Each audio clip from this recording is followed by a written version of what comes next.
What did you say your name was? My name is Officer Morelli, Morelli. Yes.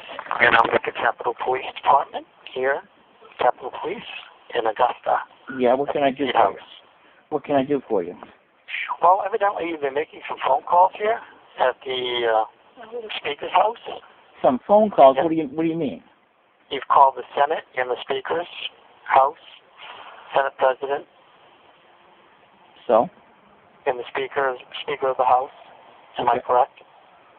So what if I did? I'm just asking if that's correct. Evidently, you've been making a number of phone calls. It's been quite frequent. How many phone calls are you talking about? Well, it's more than a couple. Well, 3 is more than a couple. What are you talking about exactly? Be specific.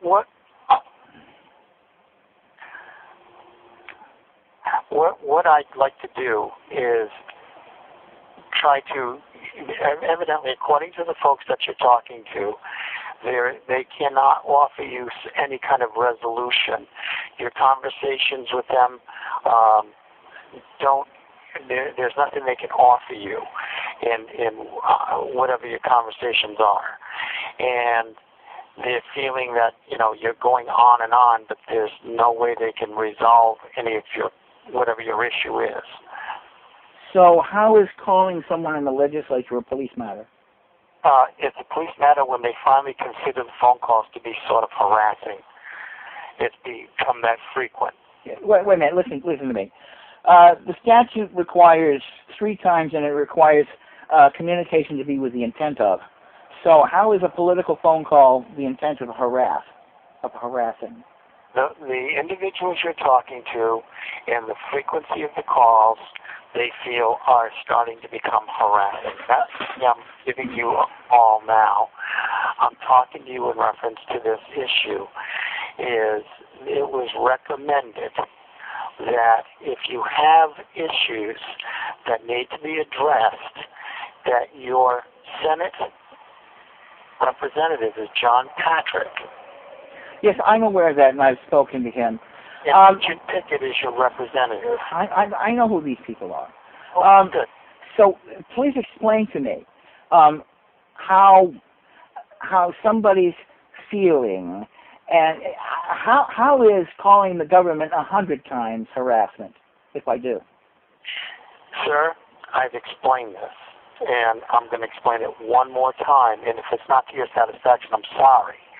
But when you call and your calls go on and they cannot give you a resolution, and you continue to call and your calls you're evidently have issues, and they may be justified, I don't know that, but your issues are such that you are, quote unquote, from what I understand, angry at everyone, and there's nothing they can do to resolve or talk to you about any issue, and you continue just to talk.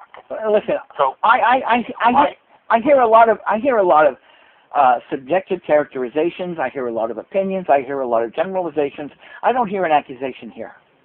Okay, I'm going to just explain to you again that I am requesting that if you have any issues that you need to address, that you can field them through your representative and your Senate representative, your state representatives, okay? And that you please do not continue to make these numerous calls to these offices. Listen to me, please. Okay. Listen to me, please. And if you would abide by that, that would be fine, and I would appreciate it. Listen to me, please. I am listening. Okay, then that'll be a silent activity. I want to know exactly what I'm accused of.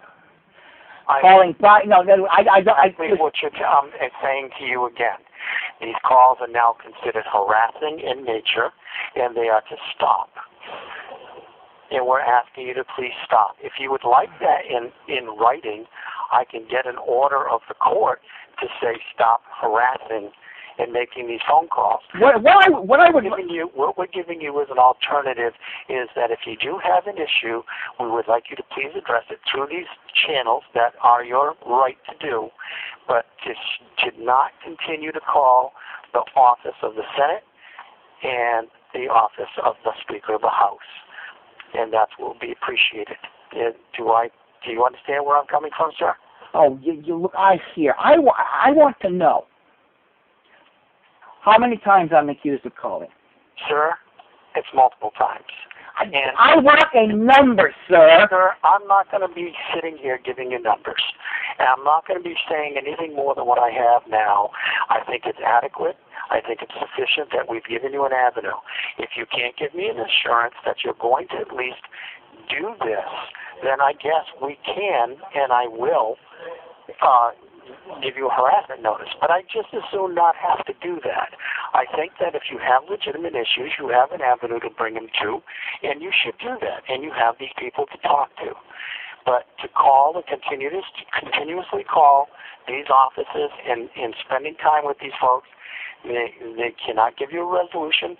They don't need to just listen to whatever it is that you're saying, and they have now spoken up and asked that these calls discontinue and that they are considered harassment. And that's what I'm asking you to do. Please, that'll be fine. So you're just going to refuse to tell me?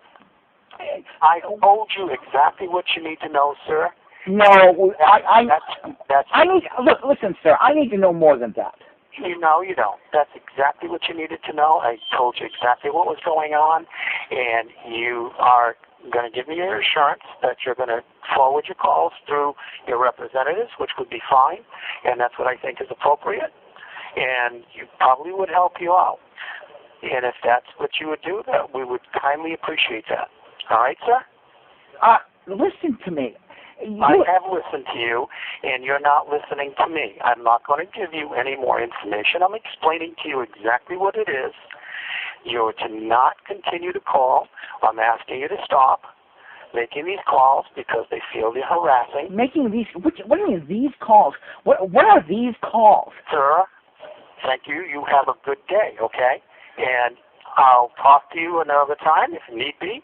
I work here, but as of right now, I'm giving you notice. All right, sir? You have a great day. Thank you very much. Kiss my butt, kiss my butt, kiss my butt, kiss my butt, kiss my butt.